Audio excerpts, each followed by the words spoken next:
오늘 주시는 말씀 마태복음 7장 13절에서 마지막 29절까지 옵시다. 성경 10페이지 그리고 11페이지 이에 기록되어 있는 본문의 말씀. 자, 이제 찾으셨으니까 저와 함께 한 절씩 나누어 읽도록 하십니다.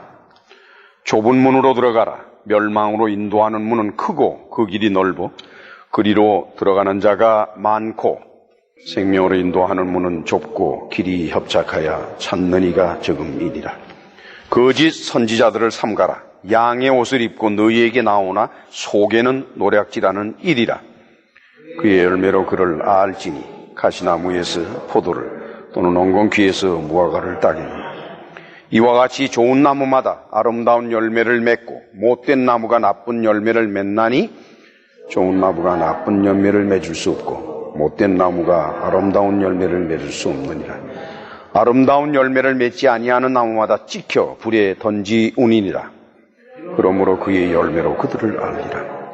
나더러 주여 주여 하는 자마다 천국에 다 들어갈 것이 아니요 다만 하늘에 계신 내 아버지의 뜻대로 행하는 자라야 들어가리라.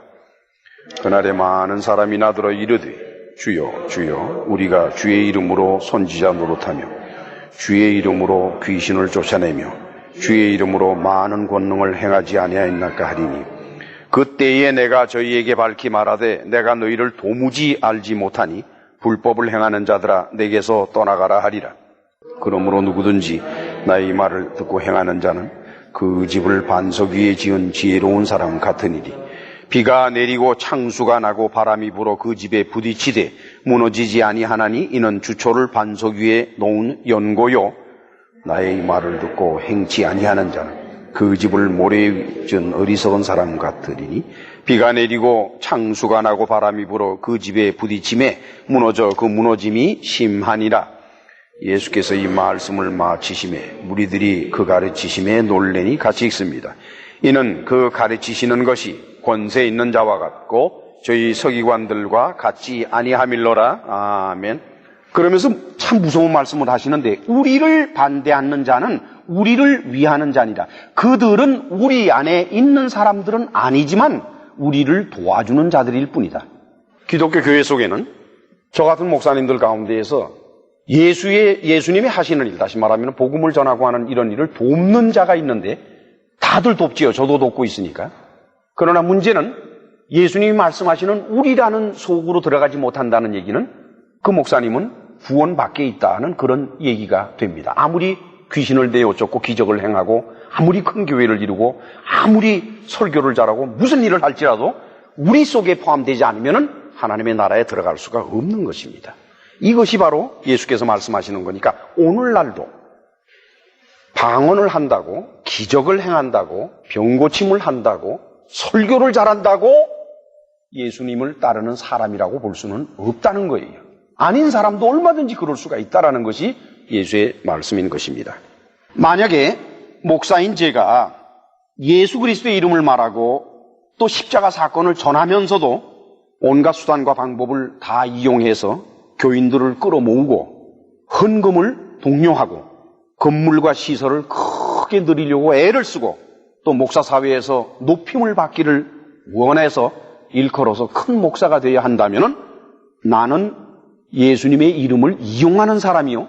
이 세상에서는 살아있을 동안에 철치 비즈니스로서는 크게 성공할 수 있을지 몰라도 내가 죽고 난 다음에는 주님의 나라에 도저히 들어갈 수가 없다라고 하는 것이 예수님의 경고의 말씀인 것이옵시다.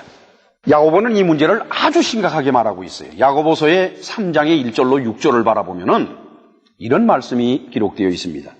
내 형제들아, 너희는 선생된 우리가 더 큰 심판받을 줄을 알고 많이 선생되지 말라. 우리가 다 실수가 많으니 만일 말에 실수가 없는 자면 곧 온전한 사람이라. 능히 온몸도 굴레 씌우리라. 이와 같이 혀도 작은 지체로 돼 큰 것을 자랑하도다. 보라, 어떻게 작은 불이 어떻게 많은 나무를 태우는가. 혀는 곧 불이요 불의의 세계라. 혀는 우리 지체 중에서 온몸을 더럽히고 생의 바퀴를 불사르나니 그 사르는 것이 지옥불에서 난다라 그랬습니다. 야고보는 그러는 거예요. 선생 되기를 애쓰지, 즉 목사 되기를 애쓰지 마라. 왜냐, 목사는 더 큰 심판을 받은 줄을 그렇게 모르느냐? 저는 목사가 되고 나서 처음에는 이 말씀의 뜻을 잘 몰랐어요. 근데 세월이 흐르면서 목사는 천국 가기가 쉽지가 않구나 하는 것을 점점 깨닫게 됩니다. 목사라는 사람은, 저를 포함해서 목사들은 성경을 신자들에게 또는 성도들에게 또는 교인들에게 성경을 전하는 권리가 있는 사람들이고, 목사님들의 설교는 아무도 비판하거나 비평하지 못하도록 돼 있어요. 목사들끼리도 다른 목사님의 설교를 비판하지 않습니다. 그는 예의고, 그거는 하나의 그냥 일반적으로 벌어지는 일들이에요.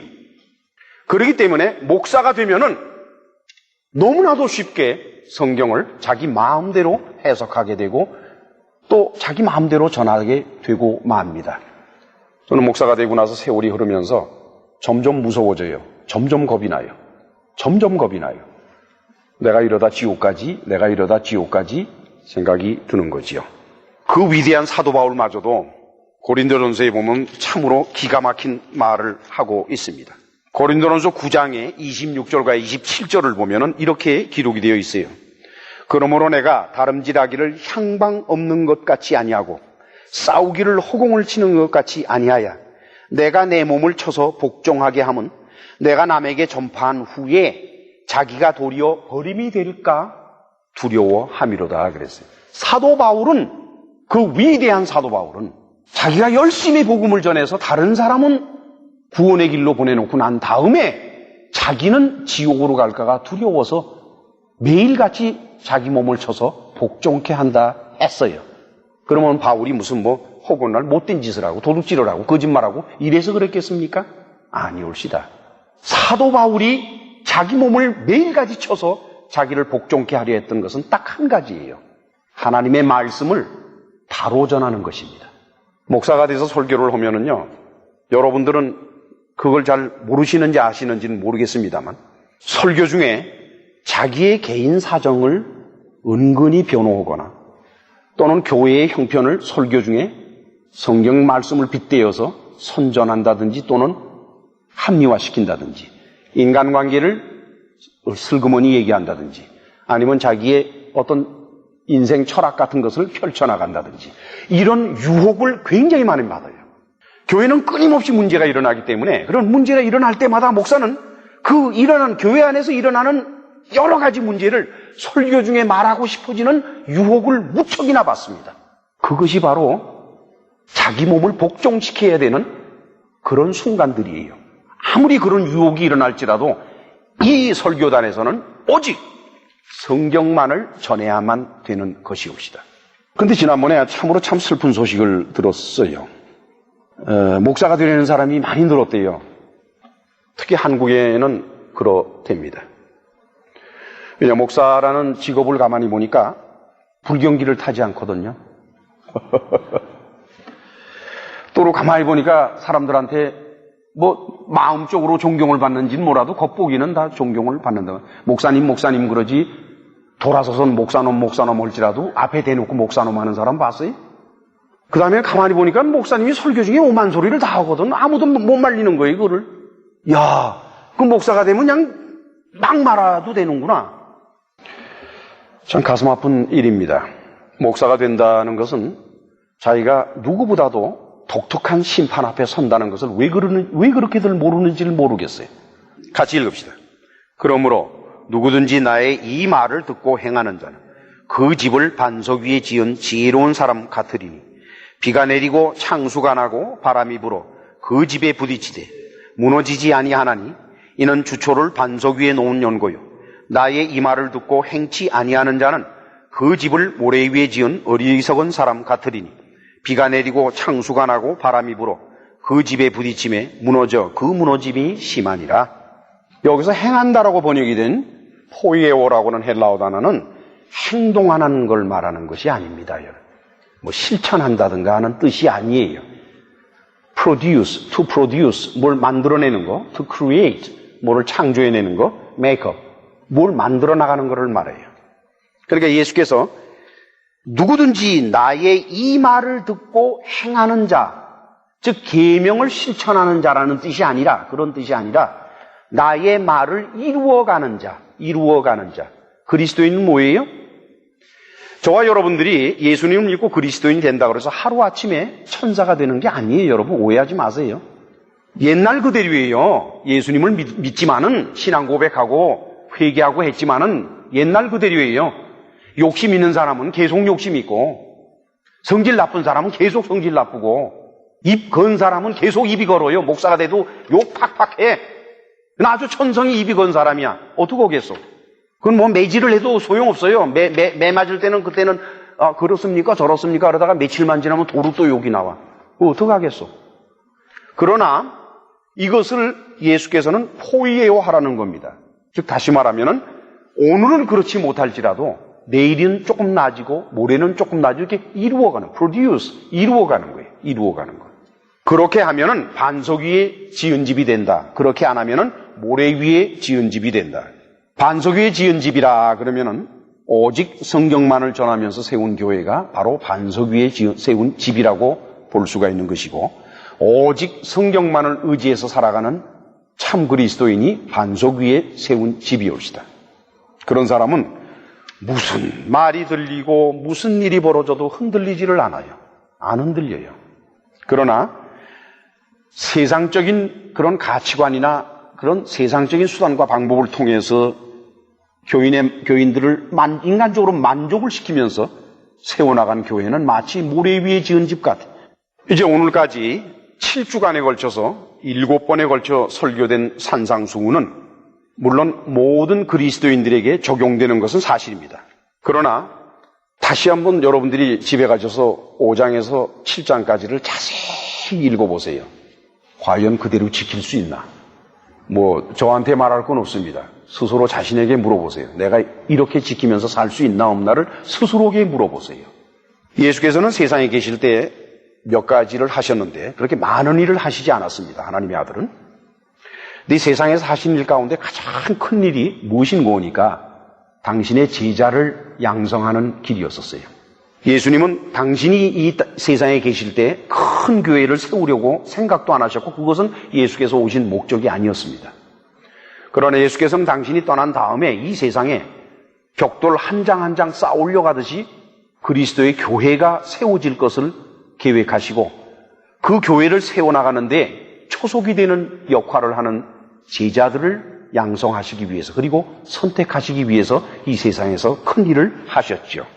따라서 이 말씀은 그때로부터 예수께서 교회를 세우기 위해서 제자들을 선택하신 그때로부터 시작해서 앞으로 세상의 역사적인 종말이 다다르는 그날까지 이 세상의 교회를 이루어가고 이끌어갈 목사들에게 하신 말씀이 바로 5장, 6장, 7장에 해당되는 말씀이옵니다.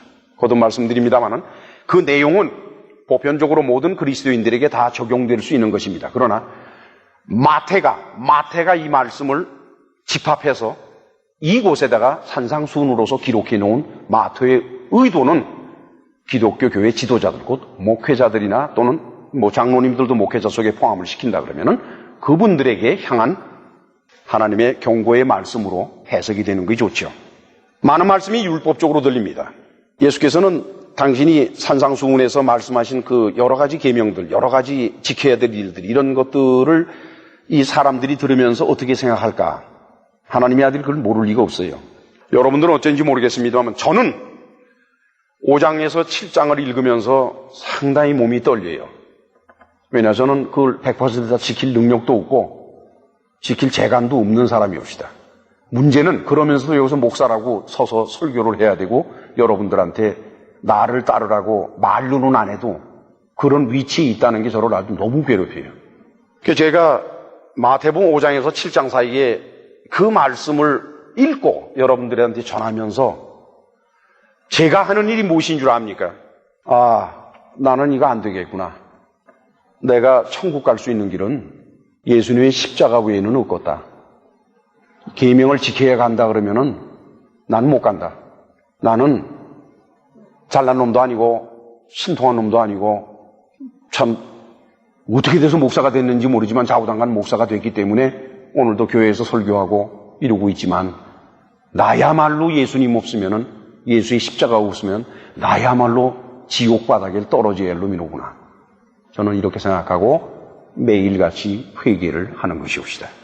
그런데요, 이렇게 불가능한 계명, 저와 여러분들이 참 착각에 빠지는 경우가 많아요. 10가지 가운데서 한 가지를 하면은 우리는 다 한 것 같은 착각에 빠져듭니다, 여러분. 내가 하지 못하는 9가지를 그렇게 잘 잊어먹어요. 내가 하고 있는 한 가지는 크게 보이고, 내가 못하고 있는 9가지는 조그매 보여요. 그래서 사람들은 자기도 모르게 의인이 돼버려요. 자기도 모르는 사이에. 여러분 말이죠, 누가복음에는 이 좁은 문 말씀에 대해서 마태와는 다른 관점으로 기록을 해놨어요. 누가복음 13장 22절에서 27절 사이에 보면은 예수께서 각 성, 각 촌으로 다니사 가르치시며 예루살렘으로 여행하시더니 혹이 여짜오되 주여 구원을 얻을 자가 적으니까 저에게 이르시되 좁은 문으로 들어가기를 힘쓰라. 내가 너희에게 이르노니 들어가기를 구하여도 못하는 자가 많으리라. 마태는 이것을 산상수훈, 산에서 예수께서 하신 설교에 다 포함을 시켰지만은 누가는 그것이 아니라 예수께서 전도하러 다니시는데 어떤 사람이 예수님한테, 아마 제자들이겠죠, 예수님한테 구원을 받는 사람이 적습니까? 라고 물었다 이거예요. 그랬더니 예수께서 하시는 말씀이 좁은 문으로 들어가기를 힘써라. 좁은 문으로 들어가기를 힘쓸지라도 못 들어가는 사람이 많다. 목사가 되고 나니까요, 교회가, 교인의 수가 어느 정도 늘어야 되고 있어야 되고 또 경제적으로 어느 정도 헌금이 있어야 된다는 것을 뼈저리게 느끼게 돼요. 처음에는 성경만을 전하고 성경대로 전하려고 애를 씁니다. 그런데 그래만 가지고서는 교인이 늘어나질 않고 헌금이 늘어나질 않으니까 목사인 자기 자신이 변하기 시작을 해요. 어떻게 해야 교인들이 헌금을 잘 낼 수가 있을까?